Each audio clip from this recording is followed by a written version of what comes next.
முன்னாள் முதல்வர் ஜெயலலிதா இறந்த தினத்திலிருந்து இன்று வரை அவரது மரணம் மர்மமாகவே உள்ளது. இதைப்பற்றி தீபா பேரவை ஆலோசனைக் கூட்டம் ஒன்றில் கிரீம்ஸ் ரோடு அப்போலோ மருத்துவமனையில் பணியாற்றி ராஜினாமா செய்த பெண் மருத்துவர் ஒருவர் கலந்து கொண்டார். அவர் ஜெயலலிதா இறந்த நிலையில்தான் மருத்துவமனைக்கு கொண்டு வந்ததாக திடுக்கிடும் தகவலை வெளியிட்டுள்ளார். அவர் பேசிய வீடியோ பதிவு உங்களுக்காக. வரும்போது எங்களுக்கு தான் வந்தாங்க. அவங்க உடம்புல இல்லாமல் தான் வந்தது.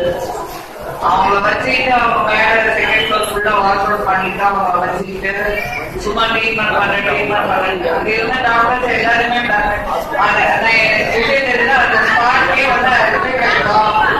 சினிமா மற்றும் அரசியல் செய்திகளை உடனுக்குடன் தெரிந்து கொள்ள சப்ஸ்கிரைப் டு டுடே சினிமா.